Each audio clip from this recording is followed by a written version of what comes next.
ए माई, हाँ का बात बा? काहे परेशान लागत आरू?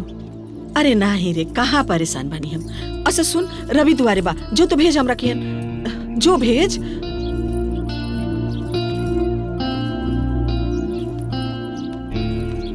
माई, हमसे कुछ छुपावत आरू का? अरे नाही दिया, तो से का छिपाए? कुछ ना छिपा बतानी। जो रवि के भेज, हम तरकारी काट देता। जो ठीक है, बुला देते हैं अभी। हाँ जो।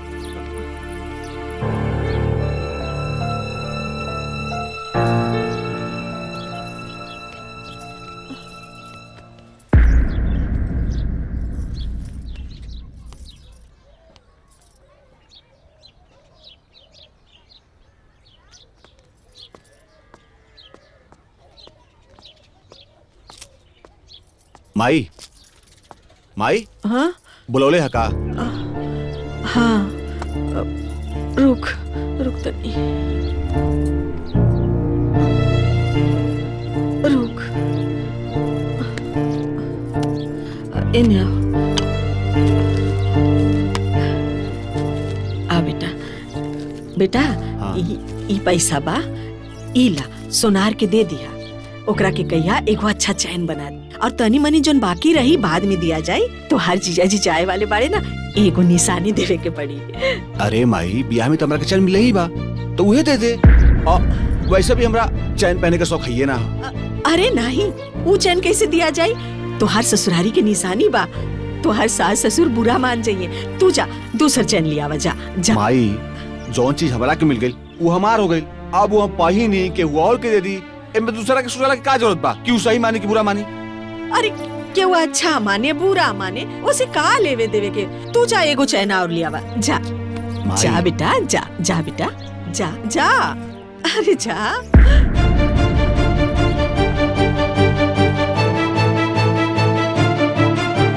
घर जाए के है बाबूजी? अरे हमार बबुआ हमरे आज अरे तनी सा कुछ जरूरी काम रहे। हेली बाबूजी, ये लीजिए। हाँ तो माई, हाँ? चाय लीजिए। हाँ दे ले। ए माई, हाँ बबुआ। बियाह शादी तो अच्छे से निपट गई, अब हमनी के भी विदा कर देती।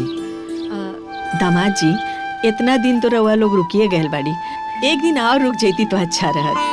काल दुल्हन के चूल्हा छुआवे के रस्म बा, हो जाए तो रउआ लोग चल जाती। ठीक है, रउआ लोग के जैसन मर्जी। ठीक बा। भौजी के बता के आवत नहीं। हाँ हाँ ठीक है। अच्छा बा ना दूध रोटी? हाँ बबुआ खा। ननद जी इली। अरे भैया, आवा तू खा ला। तू ही खो, हम तो तोरा के विदा कइला के बाद ही खाई। अच्छा भैया, भौजी के आवते इतना बदल गईला। अब तो सोचत होकबा कि हमनी के जल्दी से दोनों घर खाली कर दी। हाँ हाँ, अब तो हमनी से मन हल्का होता ना। अरे भौजी के हाथ के बनावल खाना खाए के बजाय दुनिया भर के बत्ता ही करत बाड़ा। चुप रह, कुछ भी मुंह में आला पटर पटर बोलत रहेली। कुछ भी बोल। देखा तनी ना।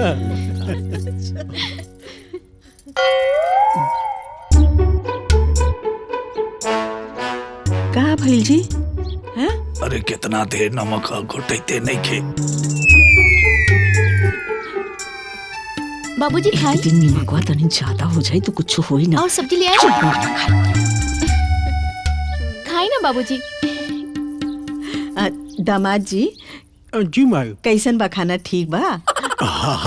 खाना तो बहुत टेस्टी बा। हाँ माई, भौजी के हाथ में तो जादू बा।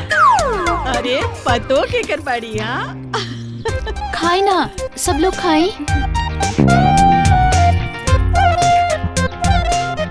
और पूरी ले आई। नहीं नहीं, रुक जाए, हाय खत्म हो जाए। खाए बाबू, खाओ तो। खाई जी, खाई पूरा खाई। खाई कैसन बना? कैसे खाई?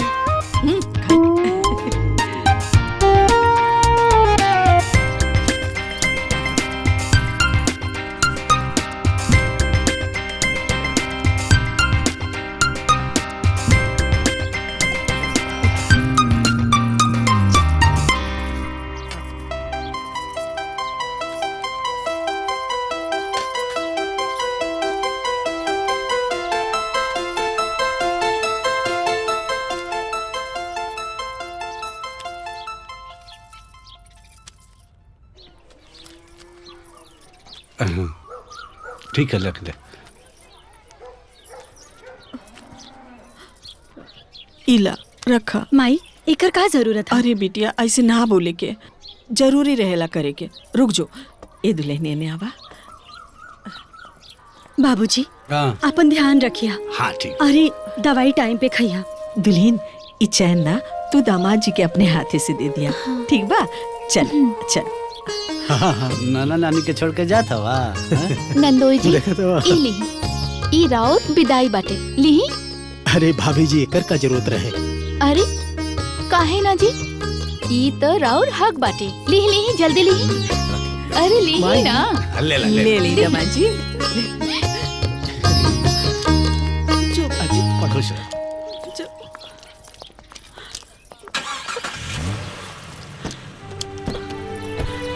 बबुनी चाहती है ना, अच्छा लगता।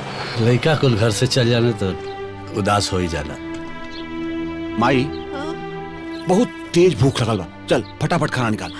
जो ना बेटा, दुल्हन से मांग ले जो। ना चल साथे बैठ के खाएंगे, चल। अरे धिया शादी बियाह हो गइल बा, फिर भी माई के पल्लू पकड़ ले रहा बा। जो ना चल तोर साथे खाए, चल चल चल तू। अरे हम खा पाए तो ठीक खा ला।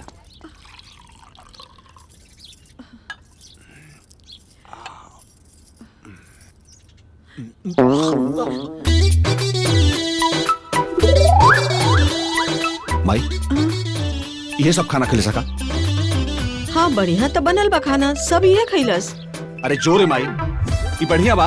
आय तोहनी के जुबान लोढ़ा गेल बा का? आय कि कुछ बुझाते नहीं के? अरे नीमक कितना तेज बा कि मुंह में डालिए इसे लगा था कि जबाने कट जाए। कहते बहुत बढ़िया बा। अरे बेटा तनी सा नीमक ज्यादा हो गइल बा, हथवे तो बा, कम बेसी हो जाला। और नई नवेली दुल्हन बिया, धीरे धीरे सीख जाई। माई ते गजबे बात पड़ी। आय ये बच्चा बड़ी का कि अभी तक खाना में नमक डालना सिखली? अरे शादी ब्याह हो गई, घर से कालू सौर सीख के आइल बिया। ए तुर माई इतना ना कैसे सिखाइले कि खाना में कितना नमक डाले के चाहिए?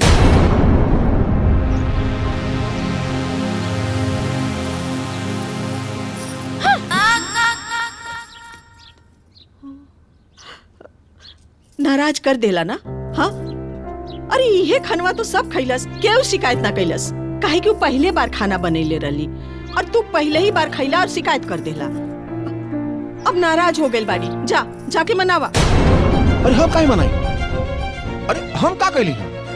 जो सही रहो बोलली हम मनाए शनाए के बाद तो तू जाके मनावा, हम ना मनाई। अरे अरे ये का करत अड़हा? हाँ बिटिया, का हाल चाल बा? सब ठीक बा नू? कुछ भी ठीक नहीं खे। कुछ ना ठीक बा? अरे का भइल है? क्यों कुछ कहले सका रे? ना केहू कुछ ना कहलस। बाकी राउर दमाद है ना, वो आज हमार सबके सामने बेइज्जत कैले। अरे हमसे साफ साफ बताइबे कि भइल है का? आज हमार मुंह दिखाई के रस्म रहल। हम खाना बनवले रहनी, नमक थोड़ा ज्यादा भइल तो सबके सामने हमके भला बुरा कहनी है। हम पे चिल्लैले, बेइज्जत कैले। ए बिटिया हमार एगो बात कान खोल के सुन ले। दमाद जी के ना केहू भड़काउले होई। तय ऐसन कर, पहले दामाद जी के बस में कर, ओकरा बाद कूल लाइन पे आ जाई, सब सुधार हो जाई। लेकिन हमरा तो लागत आ ना कि जौन तोर ससुई बा ना, ई जाके तोरा और दामाद जी के बीच में दूरी पैदा करके तोहरे घर पे खुद राज करे चाहता। ता तोरा के सबसे पहले वो बुढ़िया के नकेल कसे के बा। आज जब नकेल ओकर कस लेबी ना तो दामाद जी खुदे लाइन पे आ जाई हैं। ठीक बा माई।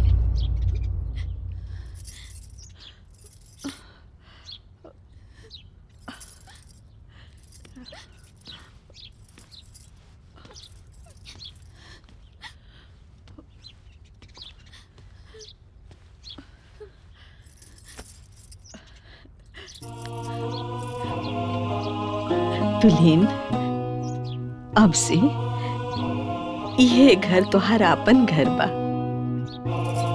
ए दुल्हन, ई घर के मान मर्यादा इज्जत सिकवा शिकायत सब तोहार बा। ई घर के कोई भी बात बाहर ना जाए के चाहिए। अगर ई घर के बात बाहर गई तो दुल्हन तो सिर्फ और सिर्फ बदनामी के सिवा कुछ ना मिली।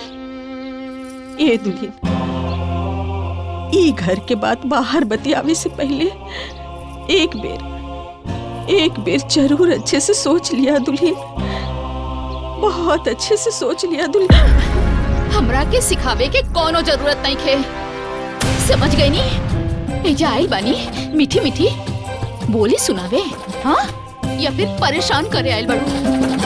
हम बेवकूफ नहीं की, सब समझता नहीं। अच्छा तती माई से जुमा लौट पड़े। माई के का दोस्त, एक मिनट, ये तो सास लागी ली ना, सास सही से बात कही जरा। चलो माफी मांगा, माफी मांगा। काहे माफी मांगब? हम माफी ना मांगब, यह शिकायत कैले रहनी है ना। इनकरा से कही हमरा से माफी मांगे के, हम इनकरा से माफी ना मांगब, हम माफी ना मांगब। तो इतना हिम्मत कि ते हमारा से जुआ लड़े बे? एक तो गलती, ऊपर से सीना जो। अरे तू पगला गई बारे का? दुल्हन के मारे तले, हाँ? जो भाग। देखा तू का बोलतिया? भाग यहाँ से। ए दुल्हन।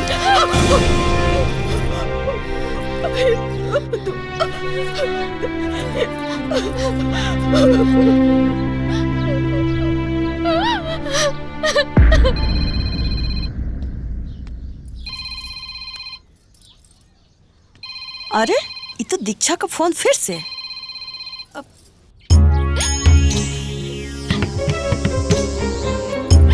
अरे चुप चुप चुप, का भइल रे? माए हम का बताई, वो हमरा पे आज हाथ उठाइले। हाँ माई, हम तोरा के पहले ही से कहले रहली रे कि शुरुए से ओकरा के हाथ में रख, ओकरा के पास में रख, लेकिन ते ना समझ ले। अरे अभियो से देर ना भइल बा, अभियो से ते कुल ठीक कर सकेले। ओकरा के बस एक काम कर, अभियो से सब कुछ अपना हाथ में ले ले। अरे हम का करी माई? का करी? अरे उहे कर जवन दुनिया के कूल औरत करथिन। पति के पास में रख। एक ही रास्ता बा, वो बा तिरिया चरित्र। ते ओकरा के तिरिया चरित्र दिखाओ। तिरिया चरित्र दिखाए के ओकरा के ऐसन करना, अपने भीरी मत आवे दे, ओके छुए मत दे, ओकरा से बात मत कर। देख कैसे तोरा से गोड़े पे गिर के माफी मांगेला, अब कैसे सारा गत हो जाला। तैहे कर। सच में माई, सच में? हाँ बिटिया, अरे तिरिया चरित्र ऐसन हथियार हवे ना, जौना से बड़ बड़ देवता लोग ना बच पौना। अरे ई तो एगो इंसान हो, एकर का औकात है रे? ठीक बा माई, आज से हम प्रयास शुरू करब। जिया हमार बिटिया लगल रहा।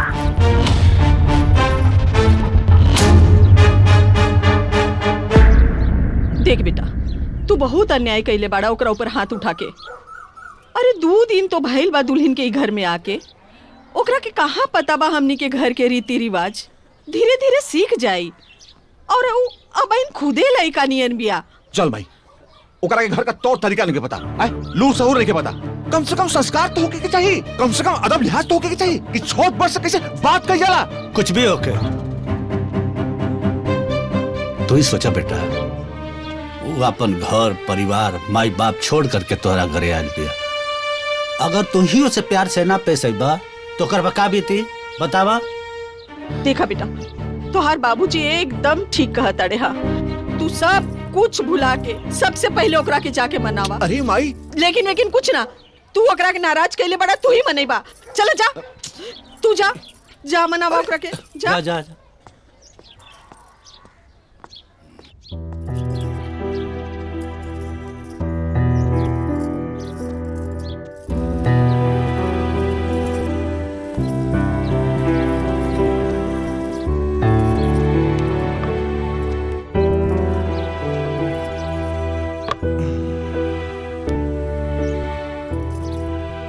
अभी तक नाराज बाड़ू?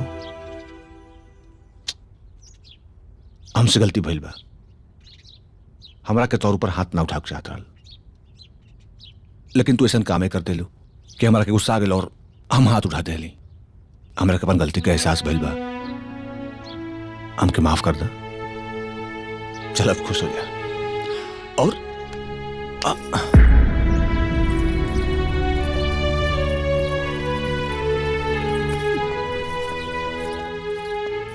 सॉरी। हाथ हटाई और दूर हो जाई। हमरा के छुए के कोनो कोशिश मत करी। जाई। हम पर गलती मान ले ली ना, अब तो माफ कर दो।